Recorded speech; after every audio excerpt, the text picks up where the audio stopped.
Bihar first और Bihari first का नारा मौके बेमौके जपने वाले लोक जनशक्ति पार्टी रामविलास के नेता चिराग पासवान को जब टिकट देने की बारी आई, जब उनके पास 5 लोकसभा सीट पहुंची, तो जमुई की सीट जहां से वो 2 बार से सांसद हैं, वो सीट उस सीट पर उन्होंने अपने जीजा जी को टिकट दे दिया। अरुण भारती उनका नाम है, ये खबर तो आप जानते ही होंगे।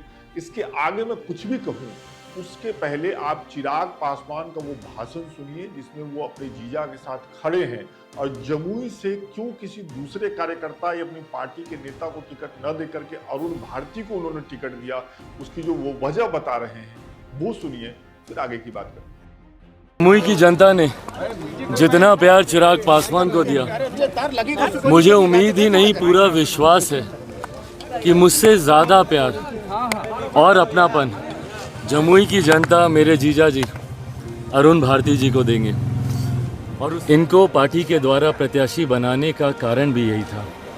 जमुई के साथ मेरा राजनीतिक रिश्ता नहीं है, ये मेरा सिर्फ संसदीय क्षेत्र ही नहीं है, ये मेरा अपना घर है, परिवार है। 10 सालों में ये रिश्ता बनाया है। ऐसे में मेरा अपना ही कोई इस भावना से यहाँ पे कार्य कर सकता है। ऐसे में मुझे पूरा विश्वास है कि मुझसे बेहतर सांसद और बेटा ये सब। तो देखा आपने कैसे चिराग पासवान जो चुनाव से पहले बिहार फर्स्ट बिहारी फर्स्ट का नारा देते हैं, युवाओं को मोबिलाइज करने की बात करते हैं, बिहार में बदलाव की बात करते हैं, चुनाव आते ही अपने परिवार के इर्द गिर्द घूमने लगते हैं और जमुई के लोगों की सेवा और उनके हित की बात करने के लिए उनको सबसे अच्छा व्यक्ति जो लगता है वो अपने परिवार का ही व्यक्ति लगता है। इसका मतलब है कि चिराग पासवान के लिए उनकी पार्टी, उनके कार्यकर्ता, उनके नेता परिवार नहीं है, उनका परिवार ही उनका परिवार है।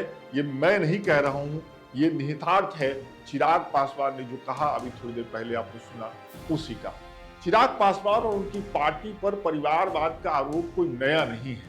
अगर आपको पता ही होगा कि रामविलास पासवान जी जो चिराग जी के पिताजी थे, वो सांसद रहे सालों तक, केंद्रीय मंत्री रहे। उनके 2 भाई पशुपतिनाथ पारस, जिनसे कुछ दिन पहले से जब रामविलास पासवान जी की मौत हुई, उनका निधन हुआ, उसके बाद पशुपतिनाथ पारस और चिराग पासवान में विवाद शुरू हुआ, पारिवारिक झगड़ा कैसे पार्टी के टूटने पे आ गया। और उसके बाद अभी जब एनडीए में सीटों का बंटवारा हुआ तो ये खबर आई और ये दिखा भी कि चिराग पासवान ने अपने चाचा पशुपतिनाथ पारस को एक तरीके से किनारे लगा दिया है, उनको कोई सीट नहीं मिली।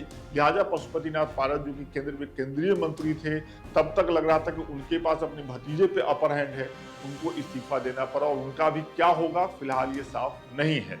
रामविलास पासवान के दूसरे भाई रामचंद्र पासवान भी सांसद रहे समस्तीपुर से, और जब उनका निधन हो गया तो उनके बेटे प्रिंस ने मोर्चा संभाला और उपचुनाव में वो समस्तीपुर से सांसद बने। तो इस तरीके से अगर देखें तो पासवान परिवार जो है बिहार का, रामविलास पासवान का जो परिवार है, वो परिवारवाद से आगे नहीं निकल पा रहा था। लेकिन चिराग पासवान जब सीन में आए और उन्होंने जिस तरीके की बातें कही मंचों से, सार्वजनिक कार्यक्रमों में, उससे एक उम्मीद बंधी थी कि चिराग पासवान हो सकता है कि अपने परिवार की जो परिवारवाद की लेगेसी है उससे आगे निकलेंगे। आप सोचिए, उनके पास 5 लोकसभा की सीटें हैं। जमुई की सीट उन्होंने अपने जीजाजी को दे दी, अरुण भारती को, और हाजीपुर की सीट जहां वो चाचा से लड़ करके अब अपने पिता की विरासत को आगे बढ़ाएंगे। मतलब 5 में से अभी 2 सीटों पे तो फाइनल है कि चिराग पासवान और उनके परिवार के लोग ही लड़ेंगे।